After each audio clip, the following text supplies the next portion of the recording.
Queridos, a paz do Senhor. Eu sou o pastor Anderson Silva, você está na Academia de Pregadores. Estamos já quase finalizando o nosso trimestre, terceiro trimestre de 2020. Estamos estudando sobre a restauração de Deus em relação ao povo de Israel quando eles voltaram do cativeiro babilônico. Estamos estudando também sobre a vontade de Deus ou os projetos de Deus para o seu povo, mesmo em tempos de crise. Na aula de hoje estudaremos a lição de número 12, dia 20 de setembro de 2020, Dia Nacional da Escola Bíblica Dominical. A escola dominical é a maior ferramenta de ensino da igreja. O propósito da escola dominical foi ganhar almas, ensinar, disciplinar conduta, formar pessoas. A escola dominical não pode fugir deste propósito. Todos nós que estamos envolvidos com a escola dominical, precisamos manter acesa essa chama. Precisamos manter de pé este ideário da escola bíblica dominical. Aproveite então este dia para envolver a igreja, para falar com a igreja, para trazer a igreja para a escola dominical. Que a escola dominical, na tua congregação, continue sendo uma bênção, seja uma bênção, se torne uma bênção, mas que a escola dominical se fortaleça a cada dia e que mantenha o seu foco. O título da nossa lição é Esdras e Neemias combatem o casamento misto. Nós sabemos que a união conjugal é a mais íntima comunhão entre seres humanos, entre dois seres humanos. E sabemos que o propósito de Deus para o casamento é heterossexual. Sabemos que o propósito de Deus para o casamento é um homem para uma mulher. Nós sabemos. Embora não seja este o assunto a ser abordado na lição de hoje, mas é importante sempre deixarmos claro este propósito de Deus para o casamento. Vamos ao texto áureo da nossa lição, que está na segunda carta de Paulo aos Coríntios, capítulo 6, o versículo 14. Não vos prendais a um jugo desigual. Nós vamos tratar muito deste assunto aqui na aula de hoje. Ó. Jugo desigual. Não vos prendais a um jugo desigual com os infiéis. Porque que sociedade tem a justiça com a injustiça? E que comunhão tem a luz com as trevas? Verdade prática. O lar foi constituído por Deus para ser uma bênção, desde que seja observada a orientação divina na sua formação. Então existem prescrições de Deus para o casamento, para o lar. E essas prescrições têm que ser observadas. O ponto central da lição nos diz o seguinte: a união ilícita é um perigo espiritual. A união ilícita não é só uma questão de conflitos sociais, de conflitos emocionais, psicológicos, de conflitos ideológicos. Não, ela é um perigo também para a vida espiritual. Objetivos da nossa lição, o objetivo geral, salientar o perigo das uniões ilícitas. E os objetivos específicos, primeiro, apresentar o combate de Esdras e Neemias com o casamento misto. Segundo, explicar o porquê de um judeu não poder se casar com uma pagã. Terceiro, destacar a sobrevivência do povo judeu. Quarto, aconselhar a respeito do casamento de crentes. E quinto, incentivar a espera em Deus. Nós vamos então para a leitura bíblica em classe, que está em Esdras, capítulo 9, versículo 1 ao 4, Neemias, capítulo 13, versículos 23 a 26, capítulo 9 de Neemias, versículo 38, capítulo 10 de Neemias, versículo 1, versículo 29 e versículo 30. O texto nos diz o seguinte: acabadas, pois, estas coisas, chegaram a mim os príncipes dizendo: o povo de Israel e os sacerdotes e os levitas não se têm separado dos povos destas terras, seguindo as abominações dos cananeus, dos heteus, dos ferezeus, dos jebuseus, dos amonitas, dos moabitas, dos egípcios e dos amorreus. Porque tomaram das suas filhas para si e para seus filhos, e assim se misturou a semente santa com os povos destas terras, e até a mão dos príncipes e magistrados foi a primeira nesta transgressão, ou seja, foi uma falha generalizada. E ouvindo eu tal coisa, rasguei a minha veste e o meu manto, e arranquei os cabelos da minha cabeça e da minha barba, e me assentei atônito. Então se juntaram a mim todos os que tremiam das palavras do Deus de Israel, por causa da transgressão do cativeiro. Porém, eu me fiquei assentado atônito até ao sacrifício da tarde. Vi também, naqueles dias, judeus que tinham casado com mulheres asdoditas, amonitas e moabitas, e seus filhos falavam meio asdodita, e não podiam falar judaico, senão segundo a língua de cada povo. E contendi com eles, e os amaldiçoei, e os espantei, e espantei alguns deles, e lhes arranquei os cabelos, e fiz jurar por Deus, dizendo: não dareis mais vossas filhas e seus filhos, e não tomareis mais suas filhas, nem para vossos filhos, nem para vós mesmos. Porventura, não pecou nisso Salomão, rei de Israel, não havendo entre muitas nações rei semelhante a ele, e sendo amado de seu Deus, e pondo-o Deus rei sobre todo Israel? E contudo, as mulheres estranhas o fizeram pecar. E com tudo isso, fizemos um firme concerto, e os escrevemos, e selaram-no os nossos príncipes, os nossos levitas e os nossos sacerdotes. E os que selaram foram Neemias, o Tirsata, filho de Acalias, e Zedequias. Firmemente aderiram a seus irmãos, os mais nobres entre eles, e convieram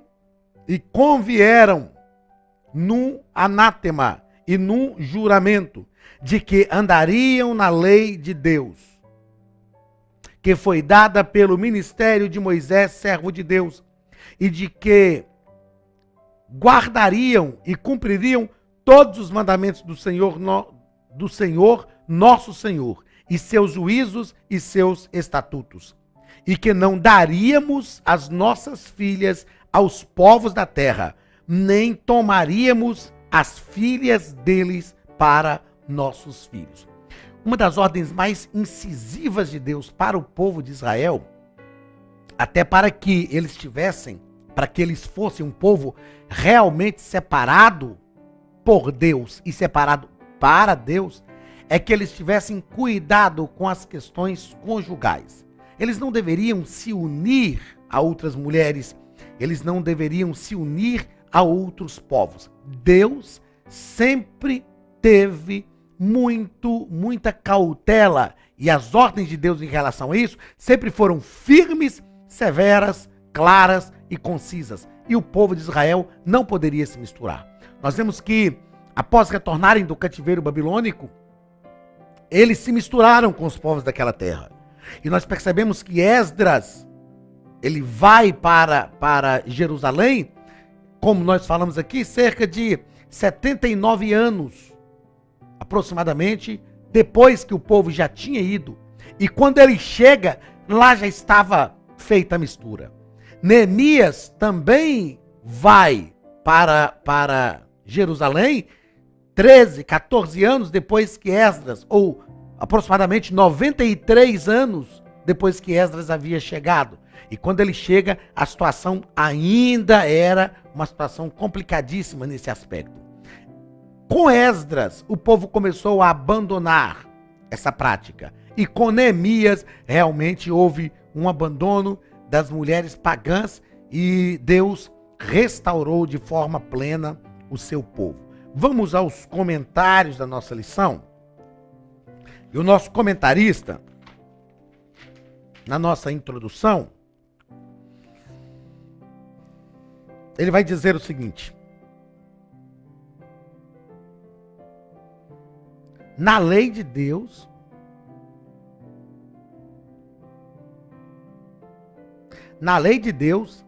aparece a ordem: não faças concerto com os moradores da terra, nem tome de suas filhas para os seus filhos.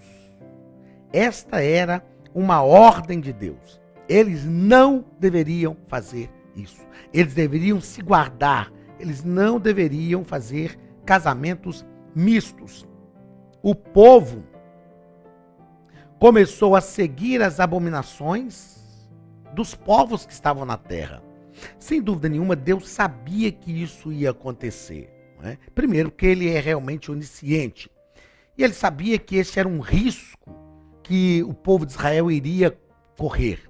Ao se casarem com os povos daquelas terras ali, eles naturalmente, isso ocorre de forma natural. É muito comum quando nós começamos a conviver com alguém, nós começamos a praticar até as práticas que essa pessoa também tem.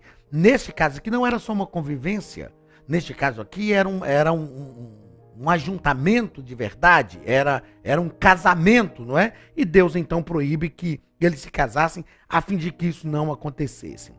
Esdras e Neemias, primeiro ponto, combatem o perigo do casamento misto. Primeiro parágrafo vai tratar sobre a ira e a reação de Esdras. Então, primeiro, o nosso comentarista vai tratar da chegada de Esdras, a maneira como ele age. O texto da leitura bíblica em classe deixa claro que Esdras, ele se desesperou quando ficou sabendo da situação. Eu fiz aqui a observação que Esdras foi enviado justamente para ver essa condição do povo, como o povo estava, como era essa relação espiritual do povo, porque a relação conjugal estava intimamente ligada a essa relação espiritual, e ele chega e ele percebe que havia ocorrido uma bagunça, uma baderna.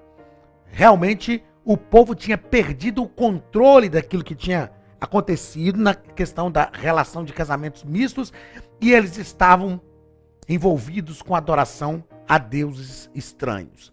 Esdras rasgou as suas vestes, a Bíblia diz que ele arrancou o cabelo da cabeça, arrancou a sua barba e ele chorou. O texto da leitura bíblica em classe, eu leio o texto sempre pensando no fato, e o texto da leitura bíblica em classe é incisivo e mostra a atitude de Esdras.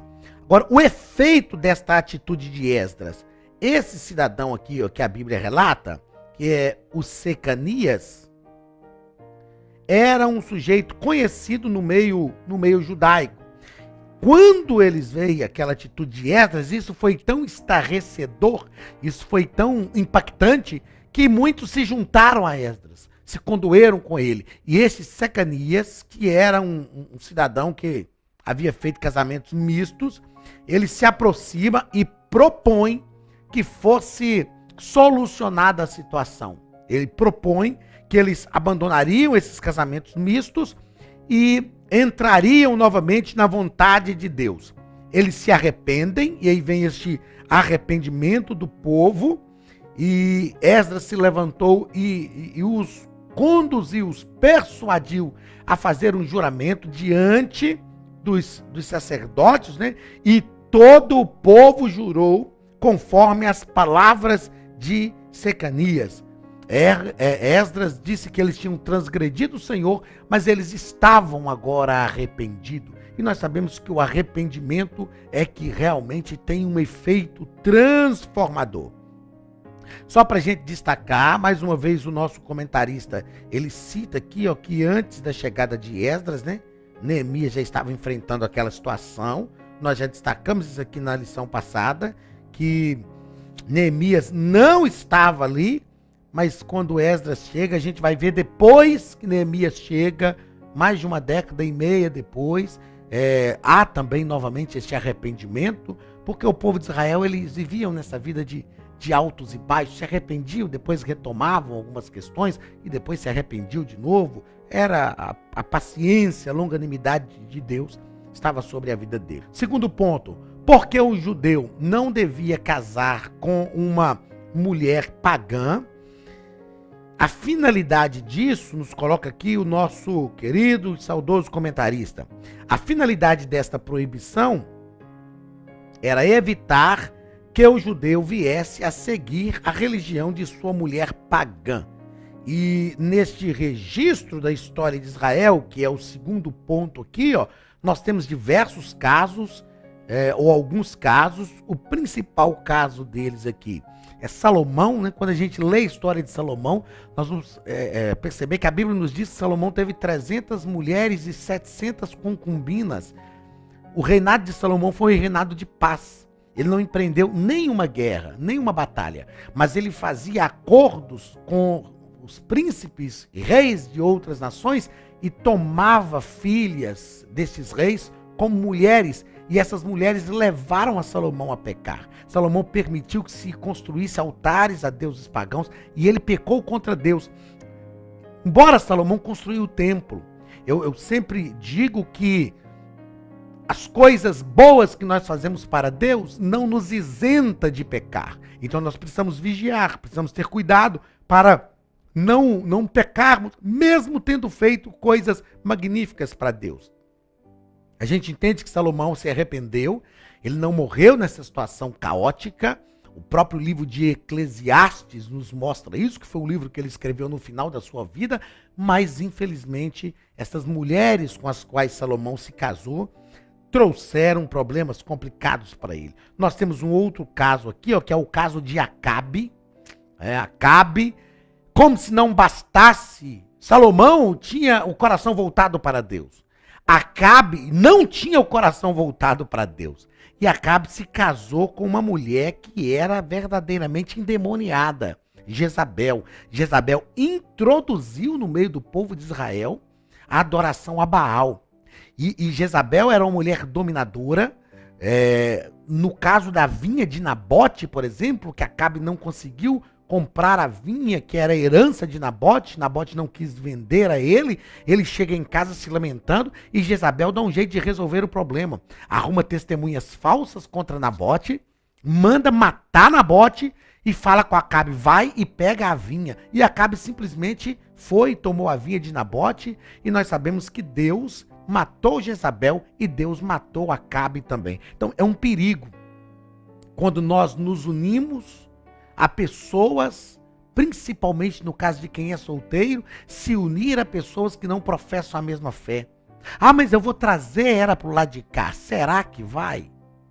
Então precisamos ter um critério, ter cuidado, seguir a orientação da palavra de Deus, buscar a orientação de Deus, para que a gente não incorra em erros que nos tragam grandes prejuízos depois. No terceiro ponto, nós vamos tratar sobre a sobrevivência do povo judeu e vamos perceber que a perseverança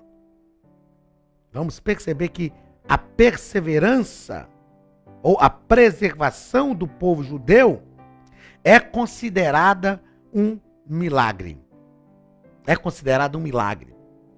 Quando estudamos a história do povo judeu, nós sabemos que desde o início, desde os primórdios da história do povo judeu, sempre houve uma ação diabólica na tentativa de exterminar este povo. O Antigo Testamento está recheado disso. O Novo Testamento também nós vemos estas ações, não é? Depois da nossa era também nós temos o Holocausto, né? A Segunda Guerra Mundial, que Hitler realmente produziu um holocausto, 6 milhões de judeus foram mortos, então algo assim inimaginável, mas os judeus se espalharam no mundo, ficaram um tempo sem nação, voltaram depois e em 1948, dia 14 de maio, foi declarado nação e os judeus estão aí vivos porque eles têm a promessa de Deus. A sobrevivência do povo judeu é realmente um grande milagre. É um milagre. Eles sobrevivem porque o Senhor é com eles, porque a mão de Deus está sobre a nação e tem guardado a nação de Israel diuturnamente. Quando a gente estuda a história do povo judeu, por exemplo, e estuda a Guerra dos 6 Dias, meu Deus, leia documentários, assista documentários sobre a Guerra dos 6 Dias e você vai ver como a mão de Deus preservou realmente a vida de cada judeu, como a mão de Deus esteve sobre a vida deles. O quinto ponto, ou quarto ponto da nossa lição, vai falar sobre, o nosso comentarista vai nos dar uma palavra final sobre o casamento. E embora esta lição tenha 5 pontos, os pontos são mais sucintos e por isso os nossos comentários também estão sendo assim. No quinto ponto aqui, ou no quarto ponto, é uma palavra final do nosso comentarista sobre casamento. E ele vai tratar aqui sobre como deve ser o casamento dos filhos de Deus, a orientação bíblica que a palavra de Deus dá para todo crente, né? Esta união dos cônjuges é a mais perfeita, eu disse e repito, a mais perfeita união entre dois seres humanos. O casamento não pode ser feito em julgo desigual, é claro, casamento de crentes com ímpios, esse casamento é reprovado pela palavra de Deus. A orientação que a gente sempre dá aos jovens é que é preciso ter um cuidado muito grande nisso. A gente sabe que hoje isso ocorre, a revista foi escrita em 1993 e é o mesmo comentário que serve, se aplica nos nossos dias. A gente sabe que, eu sei disso porque há 27 anos atrás eu era adolescente e a gente tinha um critério muito maior na questão de começar a namorar. A gente, naquela época, adolescentes e jovens, tinha um critério muito maior em relação a começar a namorar com pessoas não crentes. Hoje, eu vou dizer que, infelizmente, isso tem acontecido com uma frequência maior. E não tem como a gente fugir da realidade que acontece hoje. Em princípio, a primeira orientação prioritária para os nossos jovens, já que estamos tratando nesse trimestre com essa revista para jovens e adultos, essa edição especial da CPAD, a orientação para os nossos jovens é que não façam isso. Procure no meio do povo de Deus, procure uma moça, a moça procura um rapaz, no meio do povo de Deus, Deus tem estas pessoas, né? Ore a Deus em relação à sua vida afetiva, peça a Deus que direcione as coisas. A gente tem diversas experiências nesse aspecto. Eu me lembro do Guilherme, hoje, pastor Guilherme, meu amigo lá de Nova Friburgo, que é um pastor atuante na igreja. O Guilherme era solteiro, aí namorava mais a Mariana, e depois eles terminaram, né? E aí ele conversou comigo um dia, pastor, eu gosto da Mariana. Eu falei, meu filho, vai orar, pedir a direção de Deus. E ele orou e casou com a Mariana, agora já tem um filho, são uma bênção. O Guilherme e a Mariana são 2 meninos, né? Um menino e uma menina, são lindos, maravilhosos, um jovem casal que eu tenho um carinho no coração, como se fossem filhos queridos, né? Estão lá em Nova Friburgo, fazendo a obra de Deus, um casal unido pelo Senhor. É claro que os problemas virão, as dificuldades do relacionamento virão, não é porque se casaram e são 2 crentes, obreiros, valorosos na obra de Deus, que não vão deixar de ter problemas de relacionamento. Os problemas existem, mas eles casaram dentro de um só propósito, com a mesma visão. Então, meu querido jovem, moça, rapaz, Deus tem isso também para a sua vida. Deus tem um homem de Deus para a sua vida, minha filha. Deus tem uma mulher de Deus para a sua vida, meu filho. Deus tem homens e mulheres abençoados para se unir a mulheres e homens também abençoados por Deus. Então, é preciso que a gente priorize isso. Agora, pastor, eu estou namorando já com um rapaz que não frequenta a igreja. O que eu faço? Ore a Deus. É claro que a prescrição da palavra de Deus está acima de todas as coisas. Mas ore a Deus, ore ao Senhor, busque forças em Deus e soluciona esta situação. Soluciona esta situação. Eu seria hipócrita aqui e eu sempre digo que a gente precisa ser verdadeiro, eu seria hipócrita aqui se eu não dissesse que eu já vi alguns casos, que são exceções, de pessoas crentes que se afeiçoam a pessoas não crentes e este relacionamento acaba sendo um instrumento de Deus para trazer a pessoa que não é crente para o evangelho. E eu conheço alguns casos, repito, são exceções, mas alguns casos que essas pessoas que vieram para o evangelho, tragas por este relacionamento afetivo, se tornaram obreiros e obreiras valorosas na casa de Deus. Mas são exceções.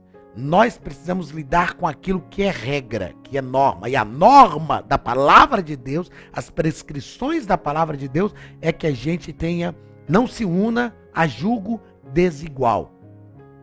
Eu penso também que este é um momento oportuno de nós tratarmos sobre essa questão de julgo desigual. O julgo desigual, nós tratamos simplesmente de pessoas crentes com pessoas não crentes, mas o julgo desigual também, muitas vezes, é estabelecido em projetos. Pessoas crentes que estão se casando, ambos os cônjuges, ambos as partes, né? Os namorados aí, o rapaz e a moça são crentes, mas vivem em julgo desigual, porque um pensa uma coisa, outro pensa outra. Por exemplo, o rapaz quer uma futura dona de casa, rainha do lar, que a moça se torne uma esposa e que trabalhe dentro de casa, que não trabalhe fora. Aí, de repente, a moça quer ser uma empresária, quer ser uma juíza, quer ser uma advogada, quer ser alguém que trabalhe fora. Vamos gerar conflitos aí. Então, é preciso que haja um diálogo. O namoro não é para extrapolar a liberdade, né? O namoro não é para viver maritalmente, é justamente para esse alinhamento de projetos, de ideologias. O que eu quero, o que eu espero, o que você espera, é o que deve acontecer no namoro, a fim de que todo esse conjunto de fatores que podem culminar em um julgo desigual seja dirimido. Não, de repente, não vai dar. Eu até gosto de você, mas o seu projeto é diferente do que eu tenho como projeto de vida. Então vamos cada um seguir o nosso caminho e nós vamos ser felizes. Deus vai prover pessoas para estarem ao nosso lado, para nos ajudar na nossa caminhada. Então é preciso alinhar esse tipo de coisa. E esta é a vontade de Deus para a vida conjugal, para que vivam em paz e seja uma bênção. Nós temos ainda o quinto ponto da nossa lição. No quinto ponto da nossa lição, nós vamos tratar sobre... Deixa eu voltar aqui. Eu passei além da conta. Deixa eu tomar aqui as minhas anotações corretas. Porque eu passei além daquilo que eu queria.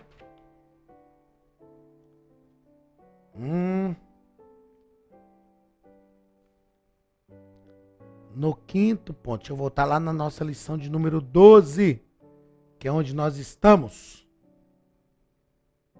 11, lição de número 12.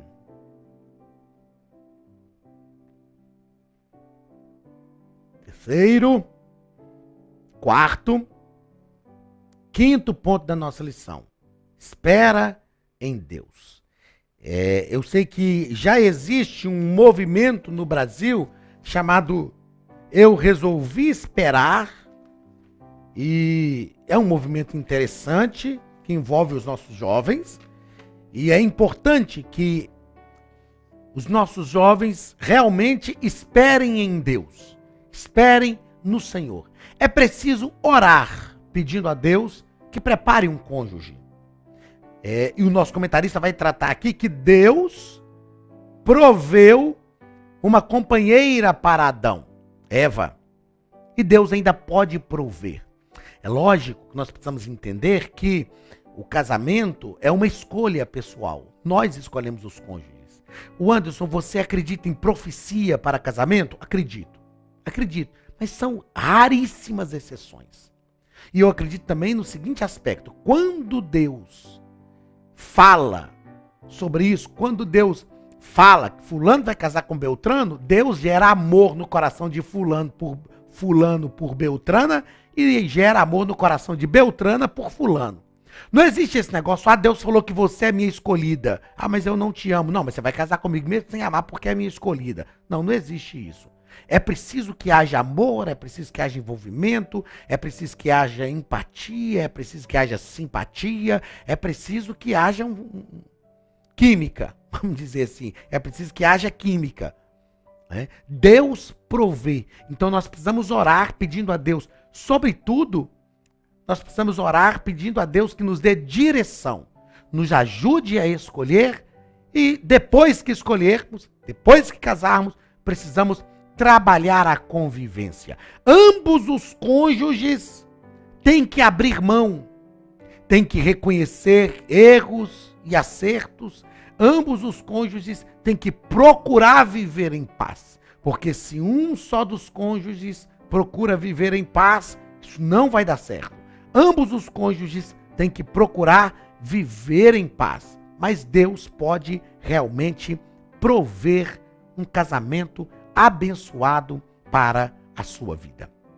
Queridos, chegamos ao final da nossa aula e aprendemos nessa aula que precisamos ter cuidado. Você precisa ter cuidado ao escolher o seu cônjuge. Você precisa ter cuidado nas relações afetivas que você determina para a sua vida. Mas nós cremos que com o temor de Deus no coração e com o direcionamento de Deus sobre a vida de cada um de nós, tudo vai dar certo e os relacionamentos afetivos contribuirão para a nossa felicidade e para a nossa realização como seres humanos. Deus te abençoe. Eu te espero na semana que vem para a nossa última aula desse terceiro trimestre de 2020. Um grande abraço do pastor Anderson Silva e da Academia de Pregadores em nome de Jesus.